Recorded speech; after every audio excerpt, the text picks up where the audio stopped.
So, Lance, Yo, Happy New Year to you, man. happy New Year to you and happy New Year to all the listeners. Yes, indeed. Yo, Lloyd, What's up, man? Happy New Year to you, man. Happy New Year to you. You are tuned into the Coach and the Culture podcast. I am Coach Frank, joined as always with my son, my partner, the co-host of this podcast, Lance Gardner, owner proprietor of Yes Trees. Always got to throw that in there, right? What's happening, man? How you doing? I'm doing good. We haven't been on here and we had a 2-week holiday hiatus. Yes. But while we've had time to spend with the family and relax, the Timberwolves have not. They've played about 10 games since we talked last, so they've been staying busy, but they get paid a lot more than we do, so they got to sacrifice a couple things. They are in their season. That is for certain. That is for certain. So, man, did you get a bunch of stuff? This is what I want to know. Before we talk about the Timberwolves, did you get a bunch of stuff that you can't wear, your wife can't wear, and the human that's gonna wear this stuff is not even in the world yet? No. Many reasons. One being that majority of our friends and family don't celebrate Christmas. And if they do, I'm just gonna keep it real. Like I said, these wolves get paid a lot more than we do, so we're limited. Yes. Well, I'm sure that will change shortly. That tends to happen when new family comes into the world, Matt. Yes. Baby shower. Yeah, That's when we'll be yeah, get some gifts. yes. Um, and Mr. Coop, how was your New Year's Eve with the family? Did you do anything in particular that was exciting? Not at all. You didn't go you didn't go downtown and yuck it up and do the New Year thing with the cosmopolitans, the Nah, beautiful I people. have an invite to play poker. That wouldn't have been bad. That wouldn't have been bad at all. But the missus was Oh, on a whole nother, she was on a whole nother plane. She was falling asleep early, and I was like, man, I guess we in for the see, man, to be a Timberwolves fan and podcast host, it clearly is a lifestyle that they just require all of our time, effort, and energy. So, um, it's a common trend here, common theme that all three of us, all we do is sit inside every day and talk and watch Timberwolves. Yeah, and I know I was looking forward to watching them at New York on New Year's Eve, if for no other reason. I wanted to see who went out partying and who stayed in the hotel room. So I was curious to see how the Timberwolves would play in that particular game. And yeah, they didn't exactly start the year with the bang. It was a letdown, a little depressing. And right now, 24, they need to get it together because they've lost 3 out of 4 games to start the new year. And so Yeah, they have. I think that it's funny because as we've talked about this 16 game stretch now for weeks, maybe even months, um, the number was 8-8, and we talked right. about how people that don't understand how difficult this stretch is going to be were thinking that that's underachieving. How can you expect the best team in the West to go 8-8? Like that's a failure. And we talked about it multiple times that that's not a failure. Understanding the teams in the NBA and understanding at this point mid-season, there's a lot of things that are going to come up. And it was going to be a test for the Wolves, and obviously we hope for better than 8-8, but it was kind of a realistic goal that we had set. And that's kind of where we're at right now with 2 games left, and we're still above that 8-8 number. And hopefully, we don't start the year, what would that be, 1-5? Well, I was just say here's the thing. So yes, we said a couple weeks before they came into this stretch that if they finished this stretch 8-8, it wouldn't be the worst thing in the world. But it sure is a different 8-8 when you're looking at, let's say that is the case. That would mean they would have lost 5 out of 6 games. That's very real and very possible considering their next 2 games is a back-to-back at Orlando and at Boston.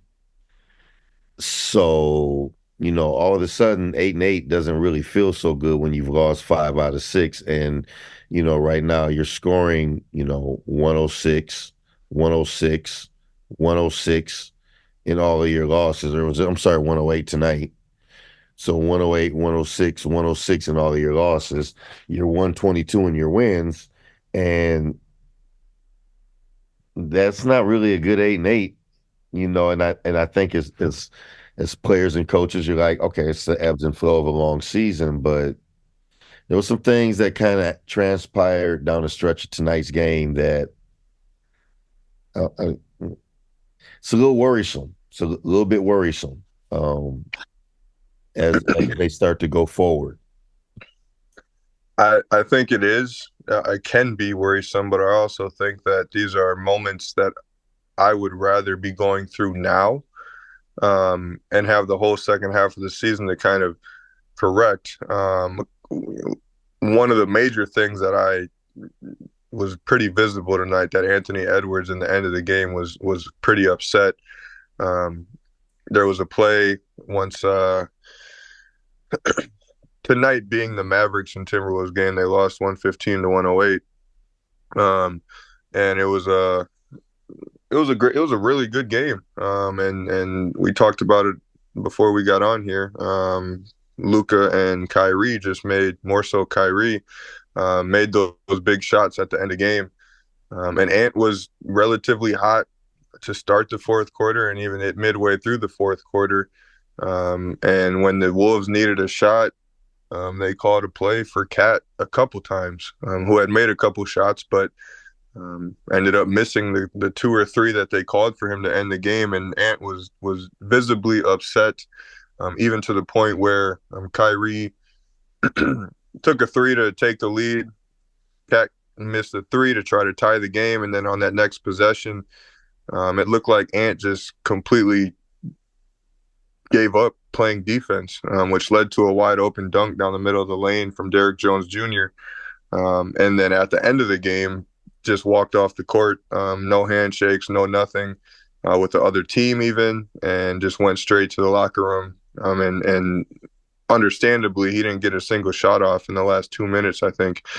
And so that's something that is definitely going to be addressed and talked about. I think that he's one to not hold his emotions back, and he's going to let it be known.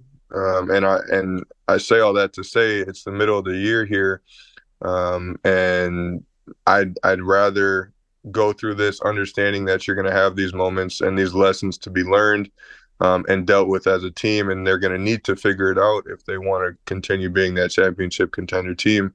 And this is the first time all season that they've really had, as we talked about, there's going to be downs, there's going to be challenges that come up, and this is going to be one of them, and it's going to be really interesting to see how they respond. Yeah, I do think this is one that, it's very curious as to the small amount of shots, the zero amount of shots that Ant got coming down the stretch. Um, I yeah, a couple plays not being called for Cat. I mean for Ant and being called for Cat. Cat's making $250 million to make those threes. He's got to make those threes. I think it's a combination of all of that had Ant upset. I think the Rudy turnover back to him probably had as much to do with his anger as anything. They just didn't execute down the stretch, whether it was making shots or getting a shot. And you're going against a couple guys in Kyrie and Luka that are big time shot makers, and makes the great block. Great block. You can't play any better defense than that on the best ball handler and shot creator in the league. Yeah, no. So I think that, he really wanted that win. I think some things transpired he's probably upset about, but it is what it is. At the end It of is, the day, they got to but go to you Orlando and have to go to Boston, and they have to figure out how they're going to score points. And I think the way that they're going to have to score points is Jaden McDaniels. yeah, he's definitely going to have to play a part in that. He's I mean, we talked about it. He's averaging 11 points, 10.8 points a game, and 2 rebounds, which you have a 6'9", I think he is 6'8", 6'9", and probably one of the most athletic players on the court at all times, averaging 2 rebounds a game, and that's something that's been uh, a talking point of Jaden McDaniels his entire career, and this is the worst rebounding he's numbers he's had since he started after receiving the money that he did. Yeah, His 3 point percentage is low. Him overall as a player he's struggling, and the Wolves overall scoring. Cat the last 10 games since we did this podcast last is down to shooting 29% from three, under 50% from the field. And Jaden McDaniels is, we talked about him needing to score more, and then also, kind of questioning why Troy Brown's numbers or minutes have decreased after he had a really good stretch in the few games that he got his opportunity once Shake Milton's numbers went down. And so there's a few things going on right now with the Wolves, and it's something that I think Chris Finch is going to really have to assess and see how he can get more out of these guys, and Jaden. I really think with Jaden a lot of it is just mental. It seems like when he doesn't make a shot or something, he drops his head a lot, which is something that I was accustomed to in my playing days, and so I can see that. And when he makes a shot, it seems like he he's it seems like he's in his head quite a bit, and they need him to be able to just go out there and play. And so there's quite a few things. Like I said, this is one of the first real challenges that the Wolves have faced this entire season, going 8-6, and like you said, losing these last 3 out of 4 games.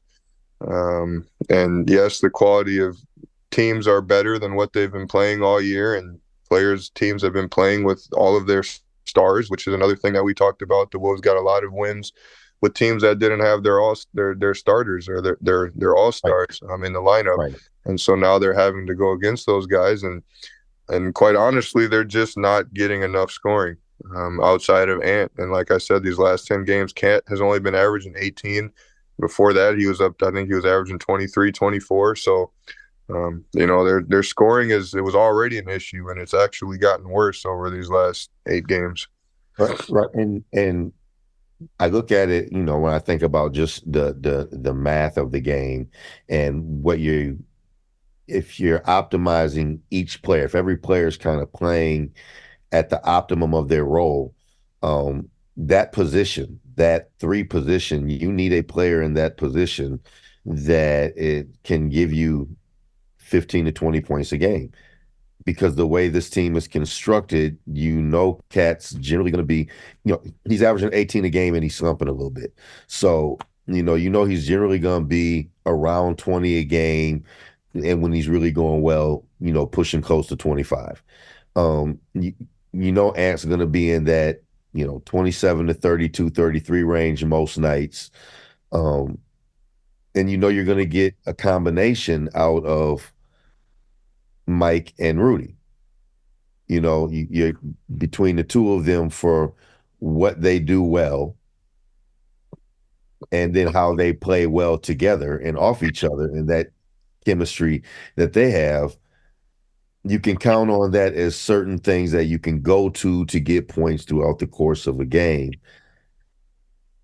even when Nas is playing well off the bench, they're not always putting up, high numbers when Nas is scoring high off the bench. Um, but if you're not going to have a high scoring bench, you need points out of all of your starters.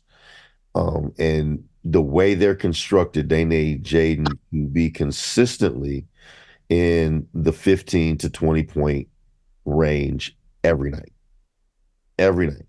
And he needs to be in the 4 to 5 rebounds per game every night. And he's being paid to do that. At bare minimum, 15 and 4 should be the floor for Jaden McDaniels. And right now he's averaging, what do we say, a little over 10? He's averaging on 10.8. So he's averaging 11 points a game, and they're averaging 113 points a game. There's your 117. 117 wins tonight, by the way. Yep. And then and you got what you needed out of Ant tonight. You got what you needed out of Cat in terms of what you need him to supply. Now, what it came down to is because you didn't get that what you needed from Jaden, um,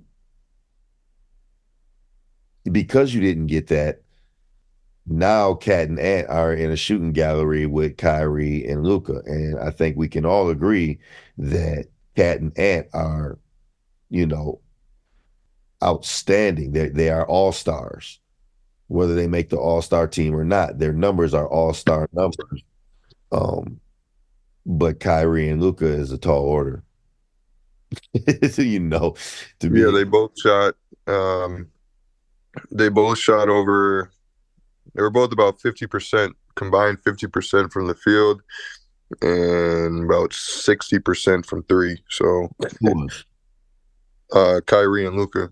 Yeah. So, on a night where Kyrie and Luca are on their A game and Cat and Ant tried to match them, you need it from other places because, that's why Kyrie and Luca are where Kyrie and Luca are, and Cat and Ant are trying to be at that level. But I think in any metric, in terms of who would you want in a shootout, Mm-hmm. say Kyrie and Luca. And Luca.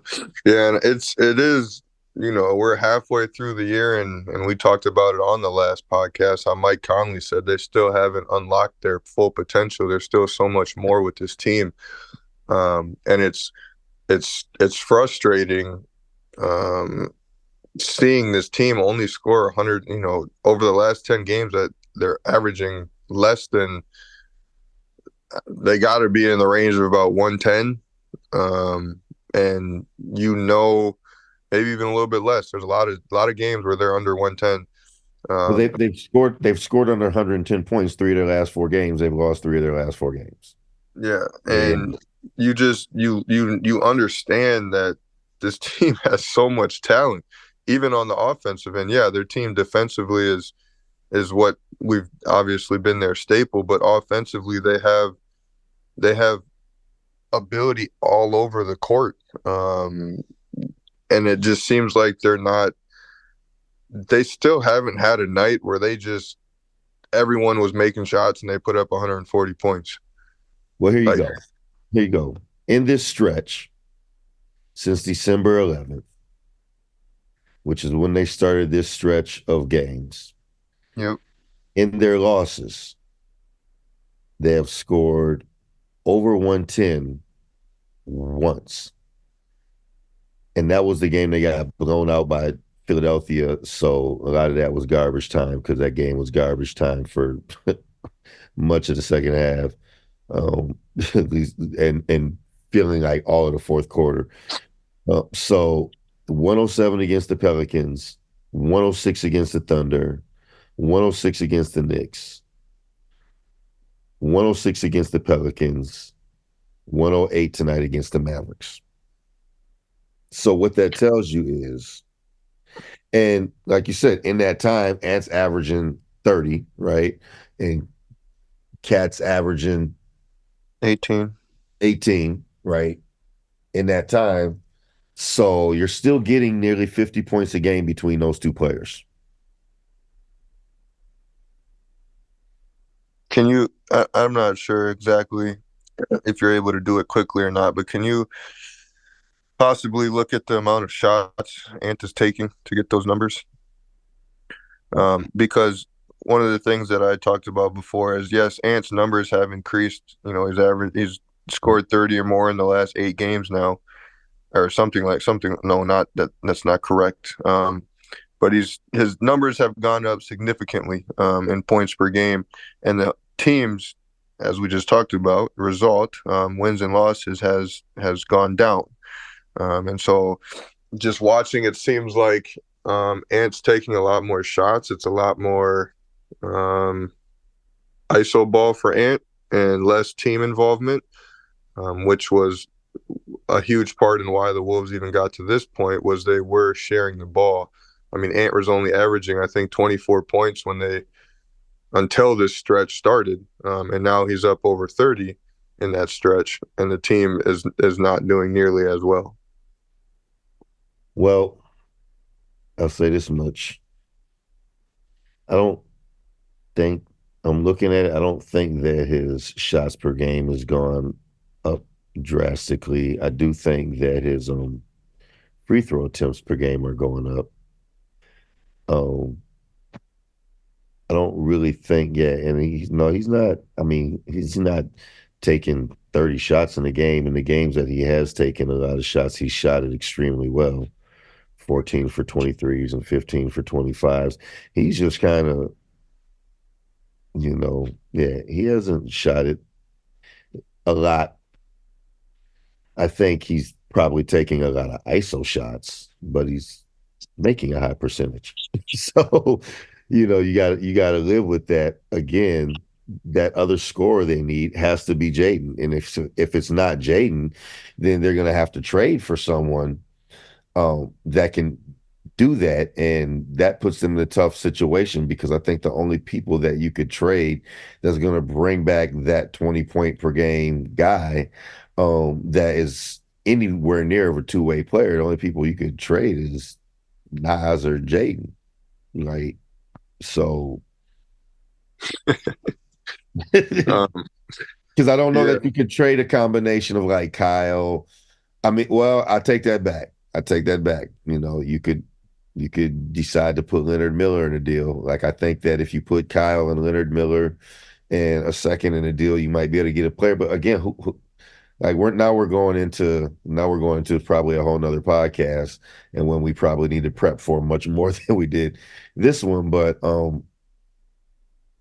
I don't know where you go get that player without really upsetting the apple cart because that player is a very significant role. And on top of that, Jaden's 23. So, maybe somehow, some way, somebody has to have a conversation with him that says, yo, we need you to be a sniper now. We need you to be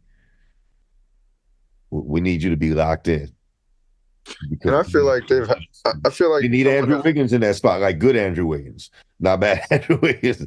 You know what I'm right. saying? They need like Andrew Wiggins was playing for the Warriors in the year they won the championship. Andrew Wiggins, you know, Yeah, someone it looks to me like somebody just needs to light a fire somehow, some way. They need to get him like, you know, he got a very nice payday for not really proving anything. right? He Uh, got paid on potential, so now you got to earn your potential. right. And that can go one of two ways. That money is guaranteed. So, as we've seen with Andrew Wiggins, it takes the right situation, the right coach, the right people to light that fire, but somebody has to do it for Jaden McDaniels because, again, enough said for me is 2 rebounds a game. Well, and he's had some good nights, and usually when he's had good nights, they've won, and so that tells you something else. Like and yes, he's got a difficult job. You're chasing Kyrie and Luka around all night long, but that's But what he's makes not even him a doing two-way that player. because he's constantly in foul trouble. His contract didn't pay him just to be a really good defender. No. His contract paid him to blossom into a, borderline all-star quality two-way player. And you And said it. There's spurts. There's spurts where he does. There's spurts where he looks really good. There's spurts where he's knocking down threes. He's attacking the basket. But in that that part, Andrew. Andrew Wiggins is a great comparison because we saw a lot of spurts of that too, and it just never came to fruition here. And there's, he's only 23, so he's got to grow into that role. The thing that, the Timberwolves have to decide, and I'm not advocating for trading him, I'm just talking about in terms of how they use their personnel, and if they trade someone else, what type of player they bring in. Um, because they have to decide, is the lack of productivity for what they need from that position, not just that role, that position, because Nikhil is doing his role, and so when Nikhil comes in and plays that corner position, or when he comes in and plays the game, he's doing his role. They need the role that is that small forward, quote unquote, spot on this team to be a role similar to what Jaylen Brown can do for, Boston. You know what I'm saying? Like if you were to look at like Boston, if you were to say, Cat is the Wolves Porzingis, so to speak, and obviously Ant is the Wolves sort of Tatum, so to speak. Who's the Jaylen Brown role? Right. And that's what they need Jaden McDaniels to be. And then, you really, that allows everybody, if Jaden McDaniels scores, you know, 15 to 20 points tonight, they win. What did he score tonight? He had 2 points. No, he had 8. No, Jaden? no, I'm sorry. I'm sorry. I'm looking at the wrong game. Yes, correct. So there you 1 have for it. 10 from the field and 0 for 5 from three. There you have it. I mean? And you can have a bad night, but here's the thing. And I'm just going to keep it real as a coach and as a player. If you have 0 free throw attempts, 3 rebounds, and 2 points, I mean, that's beyond a bad game. That's a non-physical game. That's a game where you play to, like, you didn't do anything extra. And it's not like he didn't take the shots. He went 1 for 10. So I get it. Everybody has a bad night, but you got to find a way to get to the free throw line. You got to find a way to get some offensive rebounds and some putbacks. Like, you have to find a way to contribute. If he gets in double figures, they win. Not even if he gets if he gets that 15 to 20, they win handily. Over the last 4 games, Jaden McDaniels is averaging 1.3 rebounds in 32 minutes a game. And that's including a nice effort against the Rockets with 3. but look, I talked about it. I talked about it at the beginning of of the season. Like, his activity level is the barometer. His activity level is the barometer. They lose to New York by 6, 8 points, 1 rebound. If he gets to 15, they win. I mean, just the math of it. Yep. And if you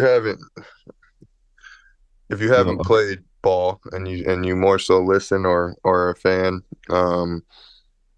you understand or don't understand that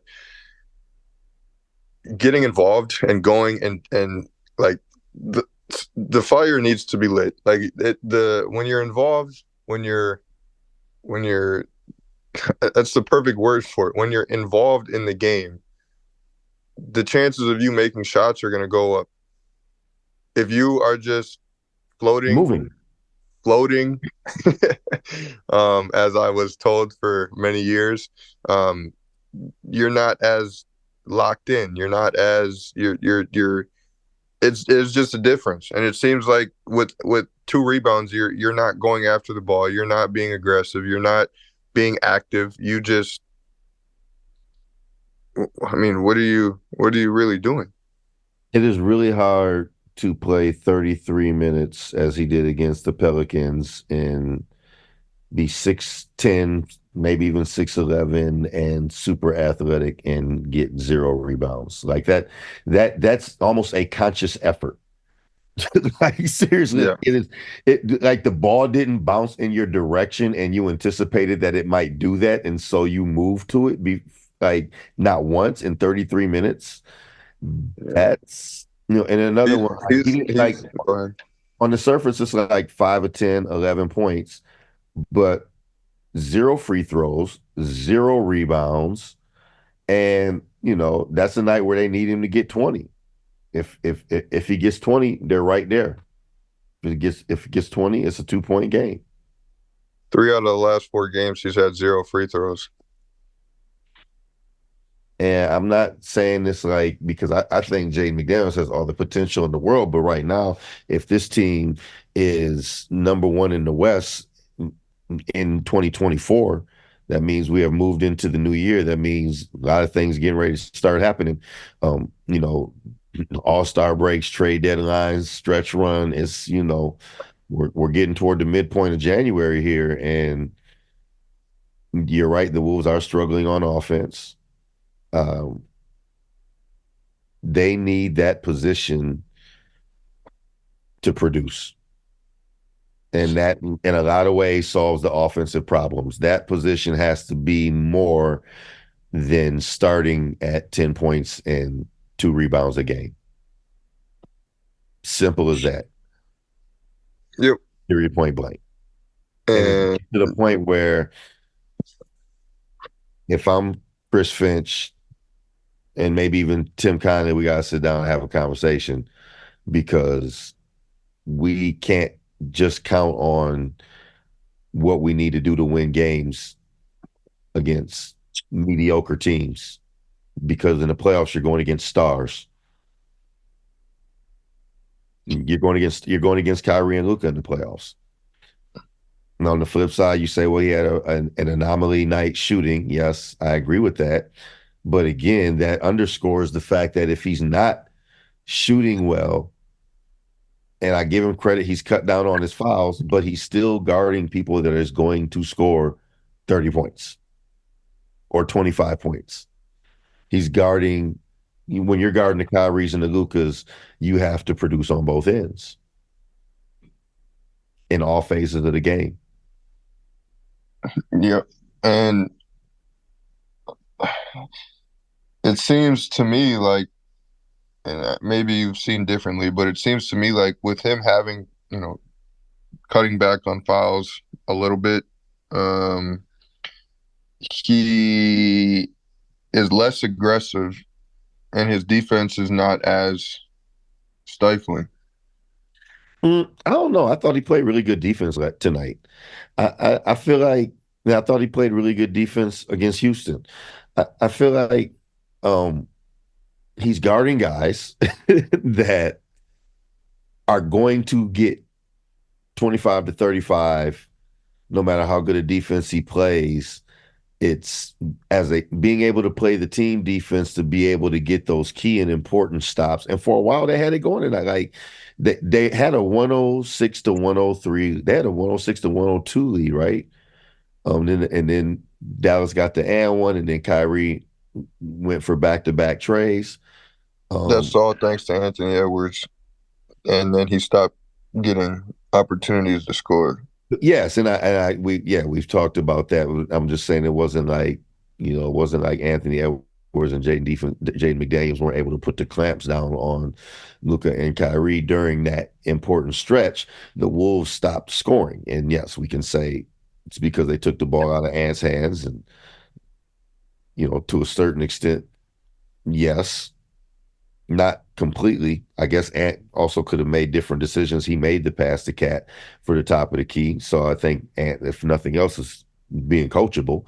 He also threw the ball into Rudy, and then uh, on the roll. No, was that Mike? No, yeah, that was Ant who Yeah, threw it was it. Ant that threw it to Rudy.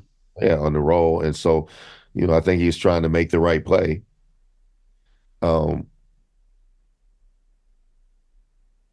but you're not in that situation if you're getting what you need to get from that small forward spot. And I don't think not fouling affected Jaden's defense because I thought that in the fourth quarter, for a good stretch of that quarter before it fell apart in the last couple minutes, I thought he played great defense, and I thought he was able to play great defense because he wasn't in foul trouble. And that's the key for Jaden is if the guys guarding are going to score 30 points anyway, can I hold them to 6 in the fourth quarter? Can I hold those guys that the other team is counting on scoring 10 to 12 in the fourth quarter? Can I hold them to 4? Can I hold them to 5? And you can't do that if you're playing with 5 fouls in the fourth quarter. So I just think that they need him to be more. That simple. I think they need like you need to be able to offset the fact that there's certain stops you're not going to get with consistency scoring on the other end. You need to be a 15 to 20 point a game scorer if you're going to be a starter in that position on a team that has serious aspirations. He's got to So, yesterday. He can't wait till next year. He's got to be that guy yesterday because this team has shown it has the power to play. They're number one in the West at the end yeah, of the day. So, and we knew this stretch was going to be tough. We'll see how the next 2 days, the next two games go at Orlando, at Boston. Are they competitive? Do they come down to the wire? Do they get one of these games? What type of Timberwolves team is going to show up? And I think a lot of the answer to that question is going to be, you know, are they what do they give defensively, but also how does the offense complement that defense? And they need Jaden McDaniels to score 20 points. And yep, if Jaden McDaniels scores 20 points and Ant and Cat stay consistent to what they did tonight, I I would put a lot of money down that the Timberwolves probably won. I don't care if it's at Orlando or at Boston. If he gets 20 points and 5 rebounds. I would agree with that. 5 rebounds. I don't remember the last time he did that. Um, oh, but Like that's the level of activity they need all 5 guys in that starting lineup to be playing with. 100%. And even if it's anywhere between 15 to 20, um, is what I think he needs to score. And yes, his rebounds need to go up. And he's got and I see, we all see it in him. It's getting him motivated to do it. However you do that, and he got a lot of money, so hopefully that doesn't. And, Um, and here's the thing. I know it seems like we're kind of bashing on Jaden McDaniels, but at the end of the day, like we just don't did lie. an episode called "Here Comes Slim Mac," our last episode, right? He Yeah, was, and they were winning, and he was playing well, and so we was giving him in his props, and now they're losing, and guess who's not playing well? yeah, and The game they won in this stretch, guess who played well? yeah, and it's the numbers don't lie, and so yeah, you could call it bashing. I think that's exactly what we're doing because he's not playing. He's not playing nearly what he's capable of, what he's being paid to, and what he has played before. It's just it doesn't look good. His numbers do not look good. And he's not the only issue as an offense. They got to figure some things out. They have to figure some things out off the bench. But tonight, I thought was, to bring it full circle, tonight I thought was indicative or an indicator, yeah, of a team that, okay, we can go toe to toe with some major stars, but that they're a little bit higher, more major stars than, a more of a higher major star than our guys are. And that's to take nothing away from Ant and Cat, but we're talking about Luca and Kyrie. And I So the others have to be better. I think that we say the bench they have some things to figure out, which they do. But if we're talking championship quality basketball, those starters are going to play pretty much all the minutes. So it's yes to stay the 1 seed and get to the playoffs. I think that they do need to figure a couple things out. I'd like to see Troy Brown in the lineup a little bit more, but I really think that Jaden McDaniels is an X factor for this team. Yeah, I mean, you get 28 off the bench. You get 28 points off the bench. Like I said, between Mike and Rudy, they're going to do their thing. Between Mike and Rudy, you got 18 points, 18 rebounds, and 8 assists. Like Yeah, that's that's what they need out of like them. Everybody you did like what they needed to do tonight, except for right. I mean, maybe you could say, okay, well, we need Mike in the 11 range, but what you really need is you need Jaden to be in the 15 to 20 range, and then you're comfortable. You're winning comfortably because you're yeah, getting that production out of that. exactly. If he makes that those numbers, we're not. It's a whole nother conversation, and it doesn't matter who's taking shots at the end of the game because we probably win by 8, 9 points.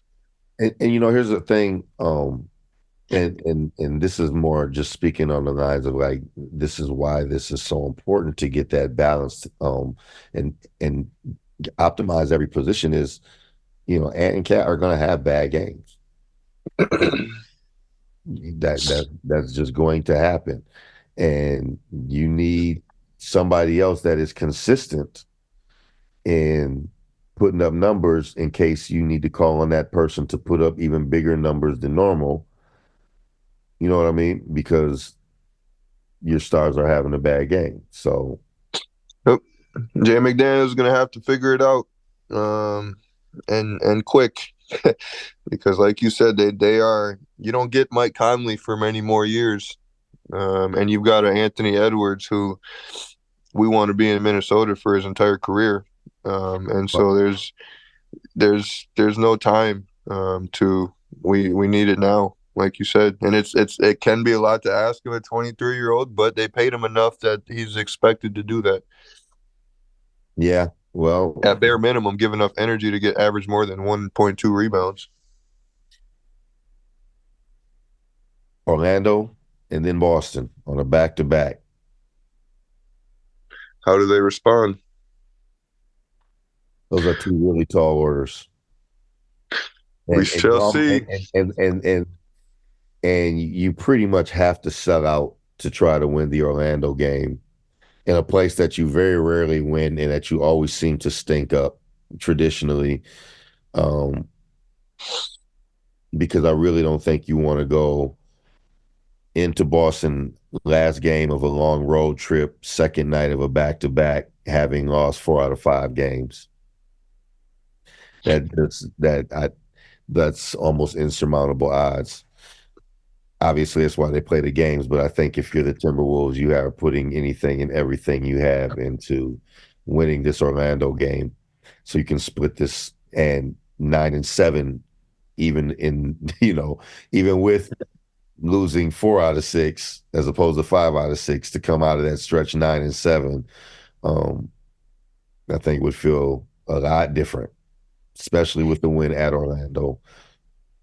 And obviously, if they come out with a win at Boston, that 9-7 feels a whole lot different. But that is a tall, tall, tall, tall order. I agree. Well, the way Anthony Edwards left the court tonight, I would be a little worried if I was the Magic, because he's a dog, and Mhm. I'm sure, like I said before, he is expressing himself and his thoughts in that locker room. And if he is the leader that the team claims that he is, I wouldn't be surprised if they come out and that fire possibly be lit. Yeah, well, they need everybody to play well against Orlando because Orlando has a lot of they have a very good team when they're on their game, and I think they'll be very confident against the Timberwolves. So not only are you playing, a much improved Orlando team, but you're playing a team that has beaten you consistently, especially in their building. Um, and their players are very confident playing against your players. And so I do think that they're going to have to really smother Orlando, and that's not going to be an easy task. They really have their work cut out for them. I think losing this game and losing it by not executing down the stretch. Um, whether that execution be the turnovers by Rudy or the missed shots by Cat, or even if you want to question Finch's play calling and not running a play for Ant to get a shot, you could say then that's coaching execution.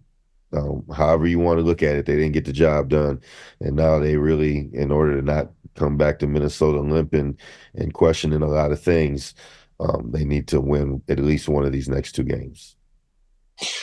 Well, mark my words. Orlando's going to be having their hands full come Tuesday, and I hear you.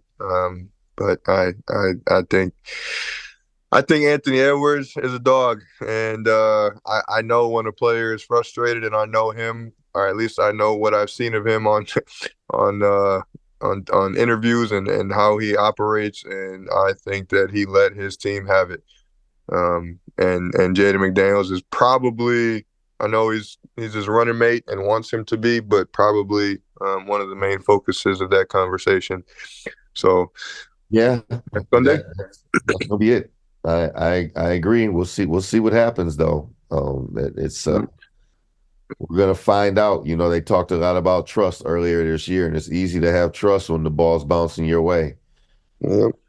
It's a little bit more difficult to have trust when you make the extra pass or you make the right play and the guys don't knock them down. So I have to see. It's like there's a balance there. We don't necessarily want Ant taking hero shots, but at the same time, guys got to make shots. Yep. Cause he gonna get his. He gonna get his either way. Yep. And guys got to make plays because that's what trust is. When your best scorer, when your best overall player right now, I would say, trust to make the play, and the play gets made.